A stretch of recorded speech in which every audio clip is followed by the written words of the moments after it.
This podcast is brought to you by the Albany Public Library main branch and the generosity of listeners like you. What is a podcast? God, Daddy, these people talk as much as you do.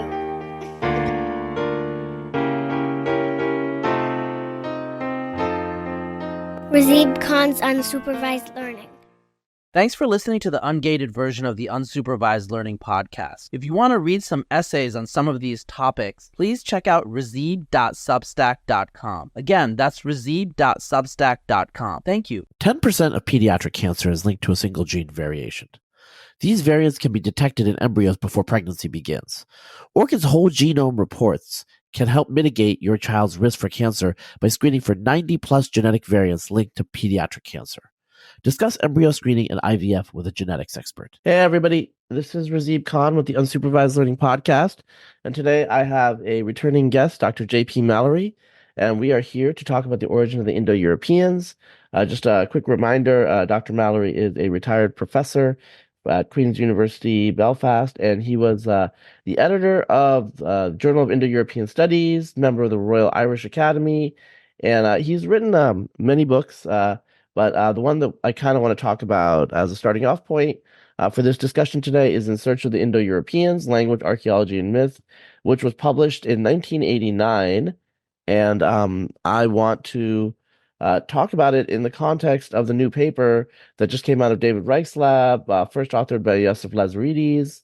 And it's called The Genetic Origin of the Indo-Europeans, which I think makes sense why I want to discuss the book in the context of this paper, which is, so I guess it's like 35 years after the book. So it's been a while. So I'm assuming you've had like a chance to look at the paper a little bit, but I'm going to review it just for the listeners who haven't listened to my earlier podcast.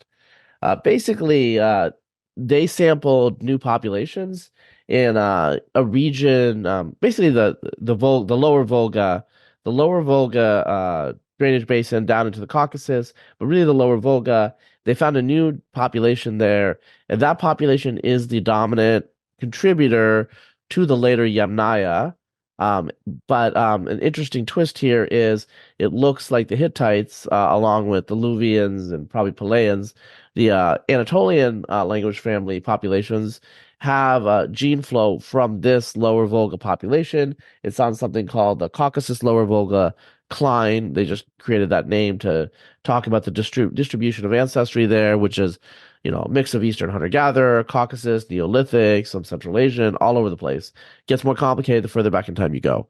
And so they posit that the Proto-Indo-Europeans descend from the Yamnaya, who went west, mixed with a minority population of hunter-gatherers, foragers of the Dnieper, whereas the Anatolians went south through the Caucasus and, are the earliest diverged population.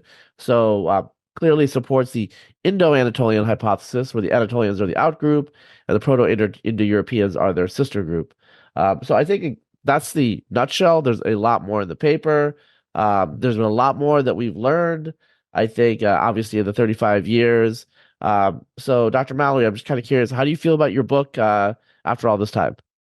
Out of date. It's still out of date for a wide variety of reasons, but it is, at least in terms of its main conclusions, it's pretty well holding up, I suppose.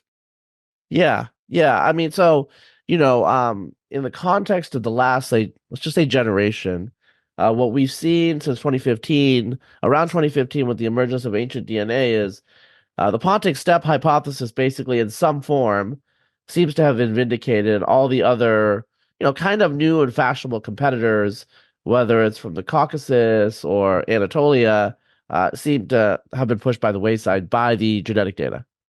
To some extent, that would be a quick reading. I was taking another glance at the article actually just before we went on the air at at the fact that what this paper does, it's very much concerned with the origins of the Yamnaya culture, the genetic signature that emerges in the Yamnaya culture. And it throws it back towards the Serenity culture, as, shall we say, an earlier ancestor.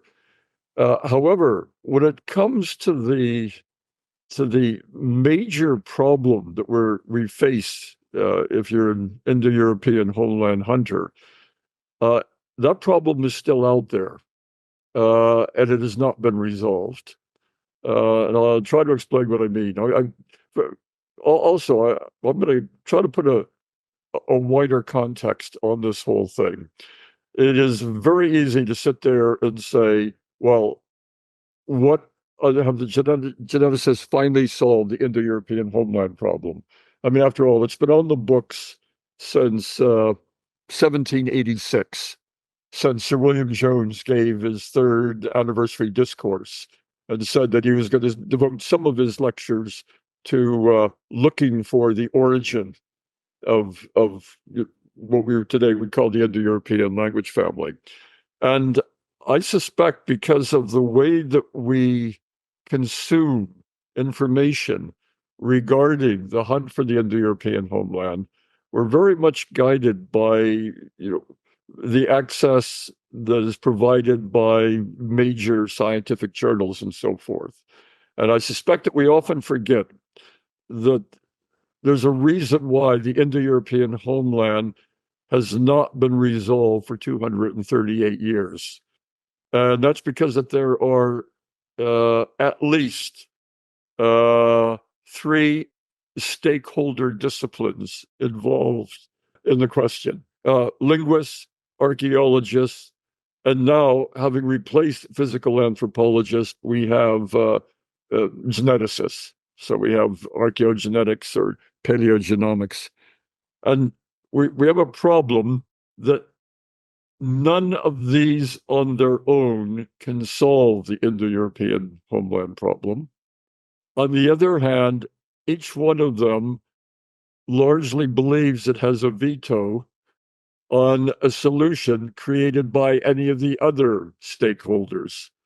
And to make matters even more complicated, each of those stakeholders do not represent a single entity, but represent a variety of competing different theories themselves. So when we get solutions that we're discussing, right now, because this is frequently a genetics podcast, we're looking at it from a viewpoint of the genetic evidence. And what we can often miss is that, a year ago or so, on basically linguistic evidence, a different homeland solution was being proposed and feted in the scientific journals. And so these things are always going to be, in competition with one another. And the constituencies have a very, very difficult time convincing another constituency that it's wrong. And so this is sort of what we've come to. Now, in terms of the steplands, and because you made the contrast there between the step theory, which has certainly been around since the late 19th century with the works of Otto Schroeder. And it has always been there as at least part of an element of a solution. And what we've come to with this new, should we say, genetic revolution is that the stepland is either, in almost anybody's theory, either the Indo-European homeland, part of the Indo-European homeland, because there are still theories floating around that indicate that suggest that the Indo-European homeland extends all the way from, shall we say, Northern Europe or Baltic Europe to the steplands, or it is a secondary homeland, and that is that the real homeland, is elsewhere, and a population moved into the steppe and are responsible for the spread of some, but not every Indo-European language. And what we're battling with here from the genetic standpoint is that the steppe land, no matter how you play it, is going to involve a genetic admixture of two major ancient ancestries, Eastern hunter-gatherer and Caucasian hunter-gatherer, with shall we say, a top-up of Anatolian farmer and maybe a little bit also of West Siberian hunter-gatherer. And from a non-genetic standpoint, when you're confronted with two of these ancient components having to come together to explain your steppe homeland, it naturally raises the question, well, which of those two ancient components was the vector, the real vector for the ancestral language that led to, evolved into Indo-European? Was it native to the steppe lands, Eastern hunter-gatherers, or was it actually native to the Caucasus region or south of the Caucasus, to CHG? And talking about the recent paper, the battle has been that how do these two come together, and what's the root, and can it tell us anything about which one of these is actually the vector for the Indo-European language family? And the paper, as you've indicated there, it is basically arguing that the CHG that we're finding, at least the predominant element that comes from CHG, is what they have identified as Agnostian-like, and that is it is similar to the type of CHG that is found among the earliest farming communities of the Kura-Araxes region, which then later appears in my cop and then north of it. Now, let's remember, we're looking at a paper fronted by Joseph Lazaridis. And remember that just a few years ago, he was the first name on the paper on the Southern Arc, in which it came to the conclusion that the Indo-European homeland was most likely south of the Caucasus and not on the steppe. And so one of the first questions that you would come to mind, well, what has changed regarding this? Sure. What made it different? And it seems to me, and it is absolutely admitted in their paper, that they're talking about the genetic origin primarily of the Yamnaya people, but that they say that still they are incapable of coming down one way or the other as to which was the element that would actually, the ancestral element that brought the evolution of Indo-European into being. Yeah. One could still argue for a South Caucasian homeland if you want to assume that Indo-European came via the Caucasus, via the people who introduced livestock keeping north of the Black Sea to the steppe populations in the lower Volga region and the lower Don region and so forth. So, from a viewpoint of the homeland problem, the fat lady still hasn't sung. It's not really over. We still, the debate is still there. Now, in terms of, best guess, from my point of view, I would lean towards the idea that the Indo-European, and this is from a linguistic point of view, homeland is still north of the Black Sea. And the reason for that moves away from the admixture, but more to the haplogroups.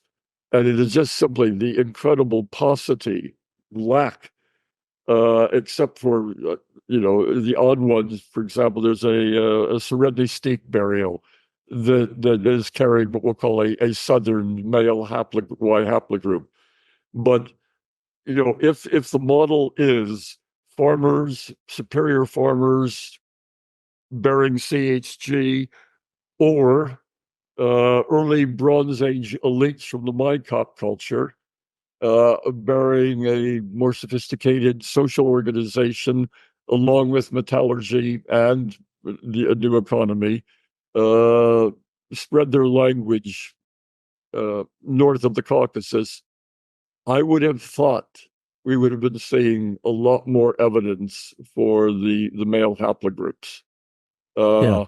And consequently, what it looks like, so far as we can see, is it happens elsewhere in this world of Indo-European genetics, where we've got an incredible number of missing males that have disappeared, and that becomes one of the great problems, where the sisters are intermarrying with populations from the steppe, but we don't find what happened to the brothers. Yeah. Yeah. Yeah. And this is what we find also on the western fringe of Europe. If we deal with the Beakers, for example, it sets up a genetic scenario which is archaeologically a nightmare to try to explain. What happened to the local males in this case, Mm-hmm. with the spread of the so-called steppe genetic signature. So, in a nutshell, I would still go with what I wrote back in 1980. God, I can't remember, 89. 89, yeah. Right. For those reasons, but I am well aware that anybody with an ounce of cleverness can keep a Caucasian or a South Caucasian homeland still alive. And indeed, you could even, to some extent, keep an Anatolian farmer one still alive.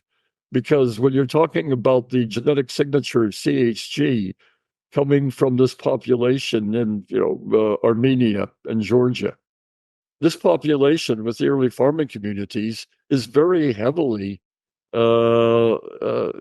also Anatolian farmer.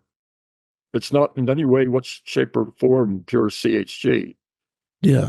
So you could have language shift involved between early farmers. So I'm afraid the ultimate solution to the Indo-European homeland problem is still a little beyond the horizon. Well, I guess that's good for Thomas Olander and his colleagues. There's still younger scholars involved in this field, and they have some research to do, so that's good. I want to just back up and unpack a little bit of what you said about the paternal haplogroups. I think the key issue that you're pointing to is there are some paternal haplogroups, Y chromosomal lineages, usually branches of J, J1, J2, G, G2, that are found in the southern regions that you're alluding to. They're not that common among the Yamnaya and their successor populations, to the west in particular, say the corded ware. What you do find is R1A, R1B, sometimes Q. These are all ultimately, really, if you go back far enough, they look to be probably Paleo-Siberian, ancestral North Eurasian. The Malta boy, who was in East Central Siberia, I think by Lake Baikal, he was a basal branch of R, like R star, I believe. And R and Q are brother haplogroups. And I haven't followed up on this in a long time, but these Y chromosomal lineages, they have a very, very weird patterns when you really look at tens of thousands of years of where they've traversed.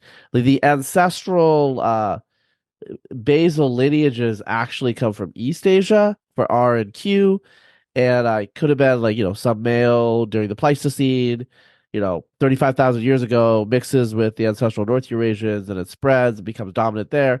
And now, we're talking about a situation where in Western Europe, 75% of the males are a branch of R1b. And R is originally possibly East Asian if you go back 35, 40,000 years ago. Obviously, Western Europeans are not East Asian. The Y chromosome lineage has decoupled, from the overall ancestry. Okay, so that happens. I think the second issue maybe is in the background of what you were alluding to is all of the evidence that we have indicates Indo-European societies were patrilineal. So if Indo-European societies are patrilineal, earlier Indo-European societies are patrilineal, Y chromosomal haplogroups seem like they would be an important thing to look at, right? And so what you're seeing is the Y chromosomal haplogroups tend to be from the Eastern hunter-gatherers. Okay, well, from that, it possibly follows that the Eastern hunter-gatherers are the ones that spoke the pre-Indo-European or whatever you want to say it, right? Yeah. Yeah. And so, we are in this situation where there's cultural dynamics that are happening that are partly coupled with probable genetic dynamics, but we don't have so Hittite is like the oldest written Indo-Europe or Indo, if you want to say Indo-Anatolian language, right? Yeah. And so you're talking about archaeologists and linguists. They obviously deal with material remains, and linguists, I mean languages.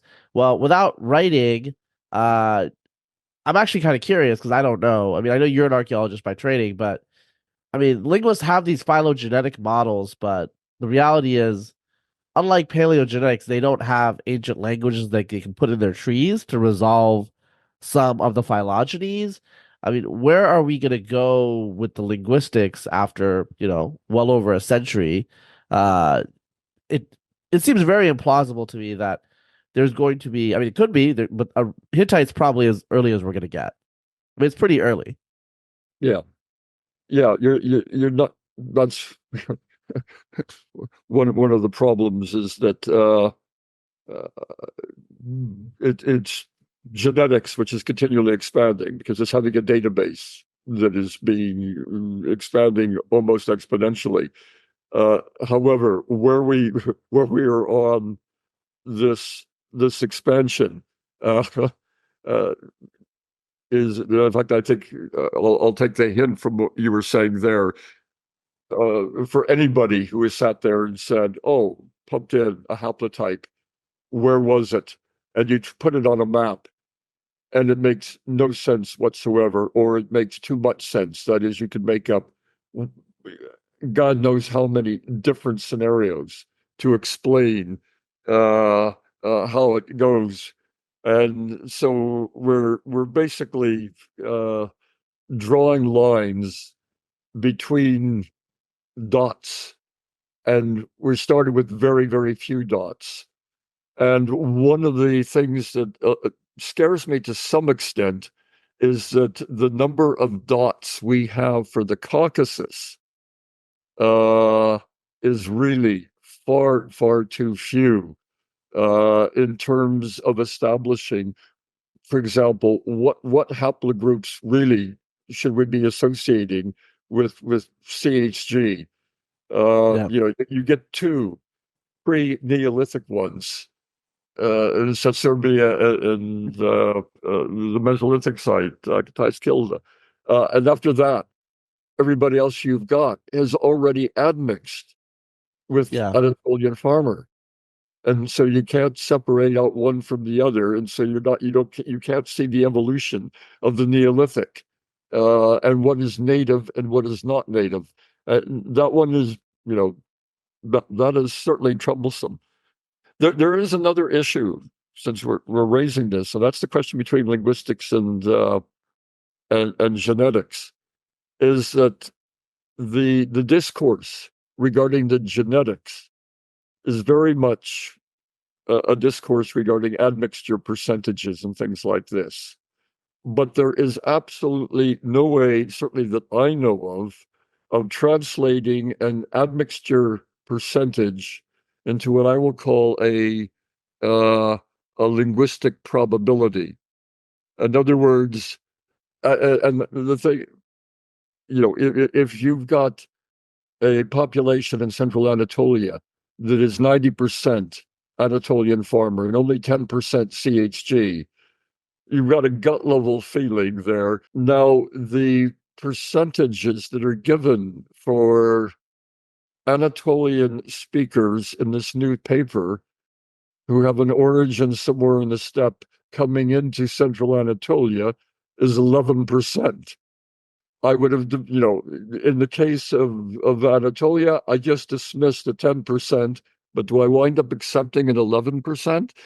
And I'm fully aware that one of the problems with with genetic evidence to begin with, from an archaeological point of view, is that unless it is contextualized and can be contextualized archaeologically, the evidence can be misread horribly regarding what its potential effects on a given society might have been in terms of language shift or something like that. Yeah. We may never be able to tell. And I'm quite aware of that, so I won't pretend that we can go through an entire cemetery and sit there and say, well, who's on top socially and who's on bottom. But mixing it with the genetic evidence, and if we're treating it that as purely random, it becomes very difficult to imagine how we can further the discourse of discussing the genetic evidence in terms of linguistic probabilities, other than gross percentages. Yeah, what you're alluding to here is, and people who are in the genetic space who are moving into this know this is true. People you're engaging in ad hoc reasoning. So, okay, in Sri Lanka, let's say you see 10% steppe ancestry. And you're like, oh, okay, well, that 10% is from the, Indo-European speakers originally, and that's how Sinhala came about. And like you just kind of know enough of the historical and cultural context to just make that conclusion.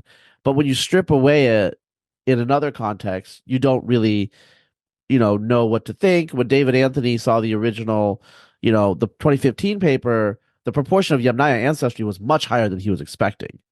Like his expectation was it was more of an elite diffusion. He was probably expecting closer to 10%.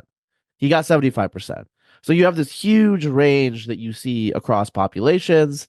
And I think part of this is genetics, obviously is flexible, but culture is extremely flexible. And so the variation of culture when it corresponds to genetics is a difficulty. Now, I think technically one way you could imagine trying to solve this is, creating a vast database of correspondences, having some sort of machine learning or deep learning, and then try to say, okay, well, here is our, estimate and probability. But, the problem here is, how do we have a ground truth of a lot of these things? Are we just going to rely on the black box of the machine? And this is just a problem that I've had with deep learning inferences where, if it's not clear that it's right, you just kind of trust the algorithm. And I don't think we're ever going to do that for this question. Yeah, well, I was contemplating, on the history of this whole problem. Once modern genetics began to be applied, so we're talking about pre-ancient DNA, but this flurry of activity that occurred, shall we say, about the time of Cavalli Sforza and his development. You did have things like, I remember, in fact, I've still got it in my database, Robert Sokol gathering together data of every invasion ever recorded in human history, if possible, to study potentially study these things from genetic points of view and so forth, and language. And what we are missing to some extent is looking at societies for which we actually have historical records well enough that we can actually ground proof the genetic evidence and actually feel a bit more comfortable about whether we can draw inferences or not from the evidence, because we may find that we can't draw it.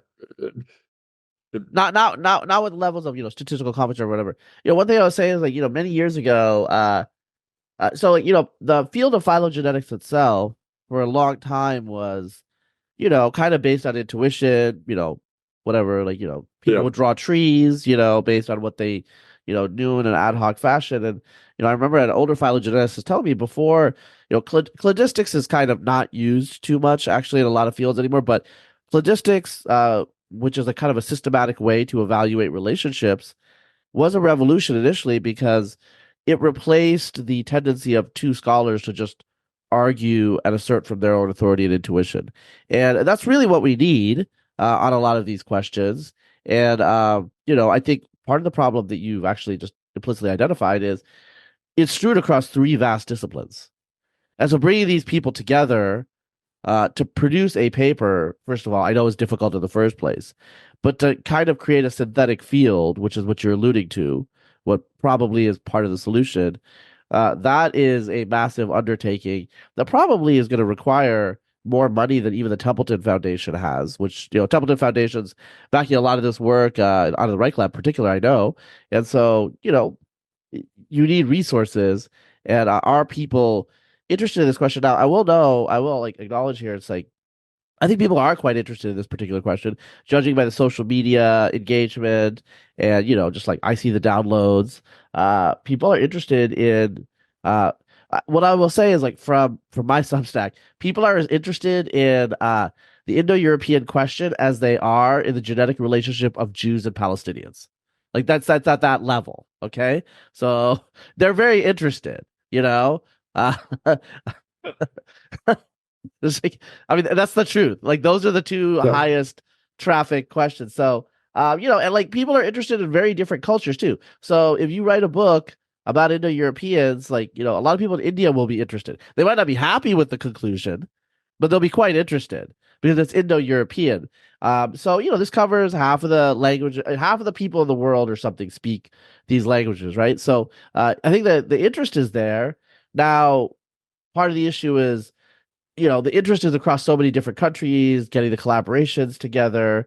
But I think what you're alluding to, what we're talking here, is like, we have a profusion of data from ancient DNA now that's triggered like a newfound, like, broader interest. We need to, like, bring people together and have a more systematic framework to understand some of these questions if we're going to make progress, as opposed to just arguing online, which is what's happening. Yeah. No argument there. Yeah. So, in terms of, I guess in terms of what the recent work in the last 3 years has shown, I want to, like, talk to you. I don't know if I don't recall in our previous conversation. So the Tocharians, it looks like genetically, they are an early branch of the Yamnaya. But the Tarim Basin mummies from 1800 turn out not to have the classical Indo-European signature. I was wondering if you had some updated thoughts on Tocharians, because I know that's one of the topics of interest for you. Yeah, I don't have any updated thing. I'll make 2 or 3 comments regarding that.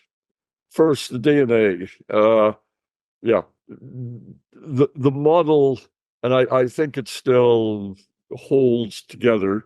The Afanasyevo culture, this being genetically indistinguishable from Yamnaya, that's found in the Altai and in the Minnesota Basin, did spread south across the Altai into it's called the Jungar Basin, which is the basin immediately north of the Tian Shan Mountains. The Tocharians are south of the Tian Shan Mountains.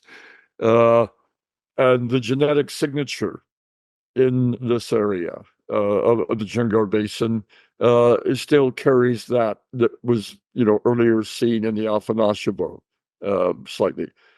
So you can get a population genetically similar to the Yamnaya within approximately 200 kilometers of areas of known Tocharian speakers, the centers of Tocharian. And this is what I'm going to emphasize. The mummies, they've been studied, but the mummies, by and large, are not located in areas in which anybody could put their hands on their heart and said that Tocharian was the language being spoken there. The earliest ones from Shaohe or the one from Beifong Moody, these are areas well outside of Tocharian A and B manuscripts. And this whole area, this whole Shaohe area culture, which gives us our earliest ones, this whole area, anywhere near Lop Nur, it only works regarding Tocharians if we envisage the existence of a Tocharian sea, which has been suggested occasionally. there are preprint documents, etc., that have Tocharian-like names in them, but they are not the centers of the Tocharians. And we do not have, to the best of my knowledge, any decent DNA from near, and I would hone in on Kucha as the main center, that particular area. And without that, we really can't talk much about what we'll call what a Tocharian would look like genetically. And indeed, given the fact that what we're dealing with are Buddhist monks, largely, who are practicing cremation, Yeah, it'll be hard. It'll be tough. it's going to be good luck. We're going to have to intercept them before they become Buddhists. Yeah. Sometime during the Iron Age, perhaps, certainly, or maybe the end of the Bronze Age, when they have come theoretically through the Tian Shan Mountains and begun settling in the oases. Until we've got that evidence, we can't really talk about Tocharian genetics. Yeah, well, another option would be to get a really, really large number of whole genome sequences of Uyghurs and look deep, but for geopolitical reasons, that is not going to happen anytime soon. So I think we're stuck there. I'm actually like a little surprised, or I mean, I guess they had a lot of the database, but with the war in Ukraine and stuff like that, there's still stuff going on in the ancient DNA and the research there. But I'm assuming they had those samples ahead of time. I think like some of the stuff with the Caucasus and the Middle East, people always ask me. I mean, my understanding is just the politics, sometimes just like the danger in some of these areas. Like for example, like in Mesopotamia, imagine trying to be an archaeologist in Mesopotamia in the middle teens. I think that's just you're not going to go there because there's ISIS running around and stuff like that. So some of the stuff that we're waiting on is just geopolitically constrained. Other aspects are the climate. There's a reason that cold areas are getting so much ancient DNA. I know that privately people, I know, like they've told me privately, don't be so skeptical about the possibility of tropical DNA. So they're working on new methods, but we're gonna see. I'm gonna believe it when I see it. So that'll probably like transform some things. And then you were alluding to the paper last year from Haggerty et al. I think about Indo-European languages, and that had like a lot of, I'm gonna say, weird results. And I know the method that they used, and that's a real method that's used all across biology. These phylogenetic methods. There's just arguments, I think, about the using the lexical structures, I think, that they use as input data, right? So there's some technical arguments that can be had about that. But the good thing about the Haggerty paper is we can actually have an argument about their methods in a very concrete way because they're very explicit about everything and how they set it up. And I think that's the important aspect to go forward. I was curious, aside from like the specific results, as I said, the Indo-European question is actually super interesting to the broader public. Some of it for unsavory ideological reasons, but that's actually a very small minority in my experience. No matter like how much publicity that gets, mostly people are just interested because a lot of regular people on the street actually don't know that languages in India are related to languages in Europe. Even some academics. And when they find out, it's very, very perplexing, and they want to know why. I mean, this is like very simple, right? It's actually the issue that cropped up in the 18th century, where it's like, why? So this is like a broadly interesting topic. I know in Europe, like Thomas Olander and his group, there in Northern Europe, there are departments that are focused on this issue, whereas in the United States, there really are not. And I was just wondering about what do you think the prospects are for the study of Indo-Europeans as like a coherent, like, subject topic that brings a lot of scholars together. Because right now, obviously, Christian Christiansen, people like him, David Anthony, are still studying it. But, it seems like there's no systematic study in the United States. And the United States is a big deal, like in terms of funding, the number of universities you have, and all that. Well, yeah, I came through one of the things that you were describing as a wish, because my PhD was in Indo-European studies at UCLA at a time in which, in order to get your PhD, you had to have a foot in 3 different fields. You had to qualify to some extent as a linguist, as an archaeologist, and the ability to deal with Indo-European comparative mythology. I think one of the problems, so it was a great interdisciplinary department, and it didn't leave you alone there, because you could take courses outside of that area as well. I did my archaeological theory and method with straight anthropology, American anthropology stream, as one normally would do. I think the key problem here is you can produce PhDs, but you can't find them jobs. And consequently, once you send these people out into the world, after a while, I think it's going to be seen how incredibly difficult it is to sustain, that type of interdisciplinary department. UCLA still has the Department of Indo-European Studies. Okay. But it is not, shall we say, as expansive as it was in my time. And when I think the people who got PhDs along with me, almost invariably, they were teaching in departments that in no way resembled the one that they left and got their PhD in. Yeah.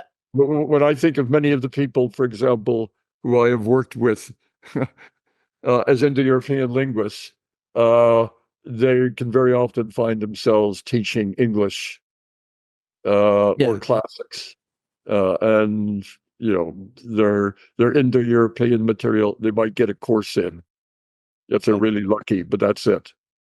Well, why do you think it's different in Northern Europe? Because there are these still scholars that are deeply like Olander and some of these other guys. But you've got centers, I would say, but you are quite right that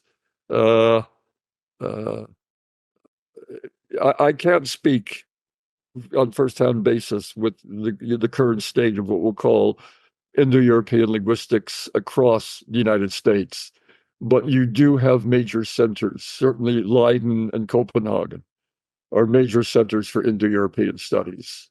But you've got absolutely, good Indo-Europeanists all over the place in Europe as well. I could argue that you've got them as well in America, but they're going to probably be isolated in their own departments. Yeah, so there's not a community in the same way. You're not going to have a number of people. I mean, in Leiden, Copenhagen, you can, well, particularly Leiden, would regularly have summer schools in linguists for people, all across Europe to get a fortnight of Indo-European studies of some sort or another. Yeah. Well, okay, so I want to just last topic before I let you go. I want to ask actually about something which I think I was going to ask about the first time we talked 3 years ago, but we ran out of time. And it's the Irish. So there have been some DNA works, I think about Dan Bradley's lab about the Irish. And then there's more recent stuff. And that's come out also using ancient DNA in the whole British Isles, the whole United Kingdom plus Ireland, and variation during Urnfield culture, post-Urnfield culture, and stuff like that. So I guess the question that I have is because I get this question and I don't know how to answer because I don't know the Celtic languages. Okay, so people often ask me, is it the bell beakers or did it come later? Do you have any update on your opinions on that sort of thing? I will preface my explanation by referring back to the different stakeholders when I gave you that before. If you were purely a geneticist and you said to yourself, where in the genetic history of Ireland do we see a marked change that would indicate a shift probably to an Indo-European language than it would be with the Beakers at about 2500 BC, when basically the Irish, certainly the male genome in Ireland, becomes, R1b, and it becomes as the rest of the Beakers of Northern Europe. Now, that would satisfy a geneticist, I think. An archaeologist will go, ugh, because the archaeologist, before that evidence was released, I can't think of hardly an archaeologist in Ireland who would have ever regarded the Beakers as a major cultural transformation that would have completely seen the genetic replacement of the male lines, the existing male lines of Neolithic Ireland by incomers. It was an idea of the 1920s and 30s, but it had been pretty well completely dismissed. So from the archaeological total shock, and is now having to deal with it by basically saying, but how in the world did this happen on the ground? How does replacement? Because we just do not see that type of evidence at all in terms of the archaeological record. Sure enough, Ireland becomes Beaker from head to toe, but it's extraordinarily difficult to understand how this came about. And from a linguistic point of view, generally, Celticists have felt far more comfortable having a Celtic language entering Ireland no earlier than about 1000 BC or later. And that is because the earliest Irish inscriptions are incredibly similar to those of ancient Gaul. The Irish inscriptions are from the 4th century to the 7th century, those from Gaul, the 1st centuries BC. And if you sat there and said, oh, yes, but they'd been separated by 2,500 years to 3,000 years, that is very difficult to swallow. Regarding. So once again, you have 3 different stakeholders, each with different, should we say, general views that are very difficult to reconcile with one another. And that's where we stand insofar as Irish origins are concerned right now. And so, and this is always going to be a problem. People will normally assume, well, we can trace the expansion of the Indo-Europeans, and now we've got a genetic signal for it. But the problem is, which Indo-Europeans are we finding? Are we finding earlier ancestors who have become totally unknown because they just simply disappeared and were replaced by later ones? Or do we really have to seek the roots of the ones that we know of, like the Celts, etc., further back in time? I've tried to look into this, and I really can't make heads or tails because I don't think there's any consensus. There's a lot of research in various different fields on this question, especially before the genetics came out. And so, you have these like entrenched groups, and also they're all Celts. The Celts are not like a minor phenomenon. They're a Western Europe wide phenomenon. And the Bell Beakers are also a Western Europe wide phenomenon. And so you have a lot of different places to account for, because there's obviously Celtic people. The Celts are like, at least in terms of total square miles, the dominant population in Iberia during the time of the Roman. I mean, aside from Gaul and the British Isles, Ireland, they're dominant there. The question is like, when did they arrive? We know that steppe genetic type populations show up and do a similar thing to a lower magnitude, but pretty high magnitude on the Y chromosome, like 80% replacement. In Spain, 2300 BC, 2200. So it's very attractive to have these like parsimonious models. On the other hand, uh, uh, just because a model is parsimonious, it doesn't mean it's right. I mean, that's the fundamental Yeah, issue. Like over yeah. the set of all models, the parsimonious ones are more going to be correct, but you don't know which model you picked, the one where the parsimony aligns with, or not. And what happens is that once you begin getting the initial, shall we say, step genetic signature, what follows becomes harder and harder to discern. Whether this is why you have that earlier Harvard paper claiming that there is evidence for later movements.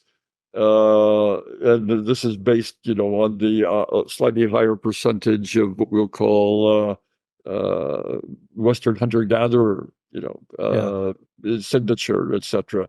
And so those arguments become more subtle, uh, perhaps, as some of the geneticists have said, once we really have shifted much more to IBD uh, Yeah.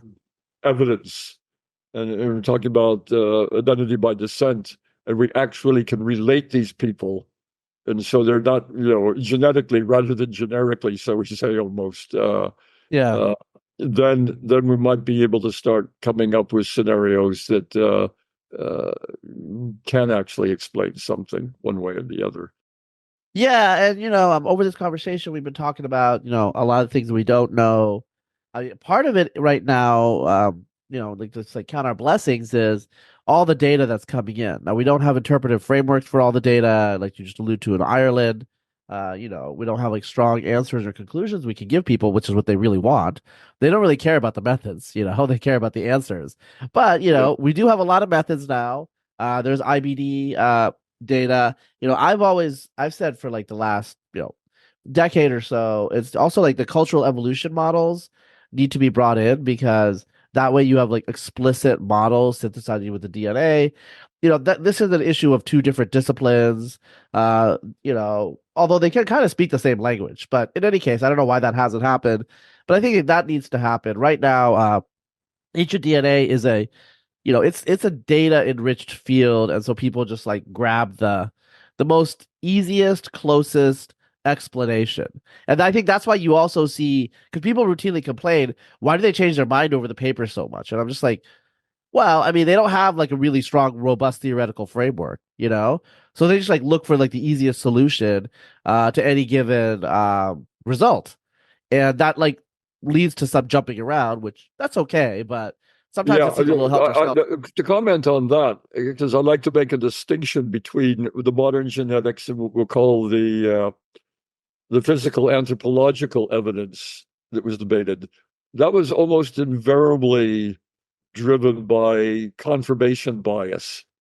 And the one thing I find among the geneticists, they are perfectly capable of going with the data. If the data shifts, they shift with it. Yeah.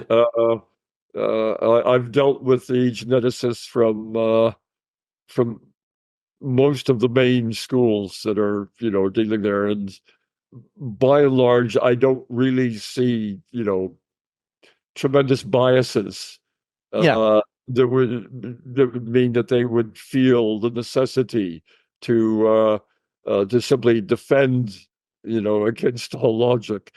No, more than likely, if the evidence starts shifting a different direction, they wind up shifting with it, and Yeah. that at least is healthy. You feel like you're dealing with rational scientists, uh, Well, it's a new and field. It's a yeah, new field, and and there hasn't been calcification, and it's also a little bit of disciplinary imperialism. When you do disciplinary imperialism, you invade a field, you start breaking things, which is good and bad.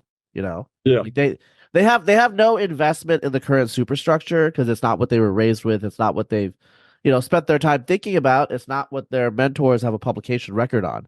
So they yeah. just like come in and just try to figure stuff out. Now, if we keep doing this for another 20 or 30 years, like let's talk. But I think, at some point we're gonna hit diminishing returns on a lot of this paleogenetics.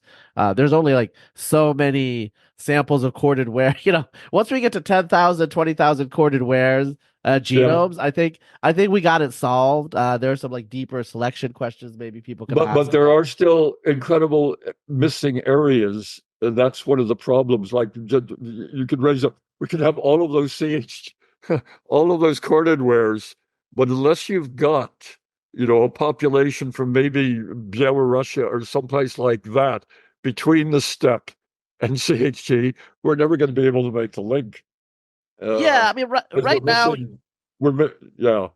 well, right now people like try to do like interpolations, but the issue with interpolations is it's kind of a straight line, and a lot of times it's not. That's what you're alluding to. When you actually look at the empirical data, it's a little bit more complicated.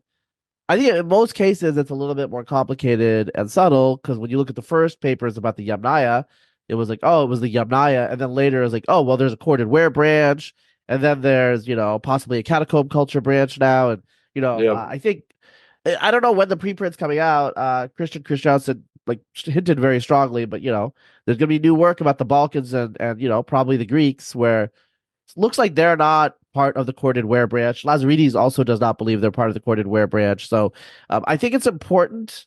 I think it's interesting and important to like elucidate the structure of at least the genetics of these Indo-Europeans because there are arguments that have not been resolved about the linguistic structure, whether it's like a rake-like configuration or whether like, Indo-Iranian is actually closer to Baltic Slavic or not, That's still an argument. I think it's a minority position that it is. But if you can establish IBD, like strong IBD contact between Balto-Slavs and early Indo-Iranians, then I think like that will shift the field. Yeah. You already know it from the R1A branching, which I think the mutation that separates Indo-Iranian from the Balto-Slavic, let's just say European from Asian right now, is like I think it's like 3,500 BC, right? Which is like around the time of the initial Yamnaya expansion. So you got to bring all these like disparate facts together, I think, to generally get constellation of information and try to make an inference. Now, is this practical? Like, is this news you could use? No, but I can tell you people are super fascinated by it. And United States, we are a multi-ethnic country. Our history is very, very recent. I think here we don't understand how deeply interested people in, say, I don't know, like Lithuania or Serbia and India can get in these issues. I mean, invariably the longest and most argumentative feedback that I get are from like people who come from areas where people have been there for a long time, specific ethnicities are associated with the nation state, and so these sorts of arguments actually have a deep resonance for them in terms of how they view themselves. So they're going to get involved. Whereas with Americans, I think they just read it, they're like, cool, they move on. So it's because it's like, that was before 1800. Who cares? Not who cares, but obviously everyone here is from elsewhere, but we have a kind of like a culture that's future oriented, and if you want to go far back, the founding fathers are like less than 250 years ago, right? It's just like it's not a deep time depth. Whereas like if you talk to people from Denmark or Poland, they're not going back to Mesopotamia times, but they are going back more than 1,000 years ago. And they're kind of like, they're starting to like edge into this period of like late Indo-European Iron Age. And so they take a lot of interest. The recent work on the origin of the Germanic people got a lot of feedback, and there's still more work that's going to come out on that, I think. And so we'll see. I know what the political relevance is, but I noticed that the Slavic, like people in Poland and stuff were definitely paying attention because they want to know, Yeah. Particularly the Polish-German border could be, it's always. See, that's what, you said it, in terms of like who was here first and all these, and I don't know all of those like arguments, but there's always like there's a lot of arguments like that you kind of like step on as a landmine when you say something casually, because a lot of the things, like if you read the ancient DNA stuff, people are just like, oh well, we think this is like what's true, but it's not like you're 100% sure. But it turns out you just stepped in a landmine, and you get all these emails, and they're like, we have this border, and we were here. Like, I don't know about any of this, but they're like, we learned about it in elementary school. So anyways, it's interesting times. We still have a lot of open questions, as I, said to you 3 years ago. I think though there has been more advancement. I will say, you emphasize sampling and how important sampling is. And people often ask me, why do geneticists change their opinions so much with these population clusters and they're changing? That's based on what we call training data, right? And the training data are the samples we have. So Yeah. if you don't have a sample, you can't say you come from that population. They didn't know about it. It looks for the closest population. So as our training data gets denser and denser, we will converge onto a true set of the distribution of genetic variation. But until then, in a lot of parts of the world, it's going to be very patchy as our training data is insufficient. So the issue is not the methods of the science, because people are always like, oh, is this like a shady science? I'm like, no, it's not shady at all. It's just the methods are limited by the input data. And as we increase the input data, we will converge on more and more robust replicated results. Now, whether those results are true is a separate question, but the results can be replicated and they're going to start to converge on, okay, this is what the genetic says. Now, is that the truth?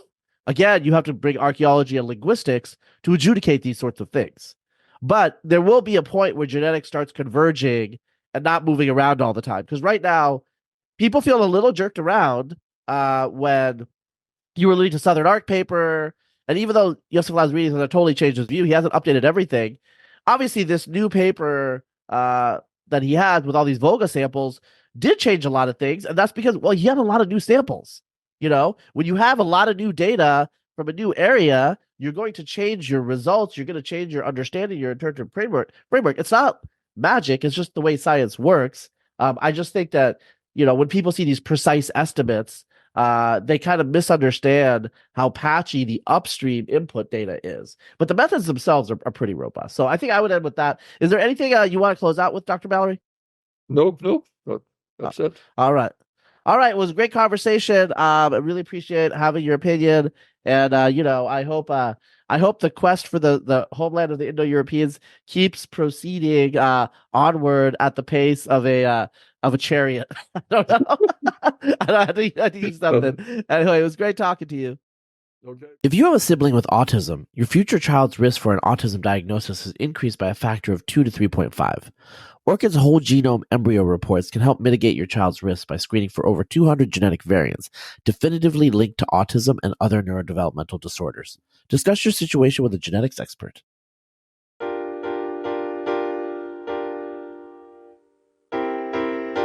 This podcast for kids.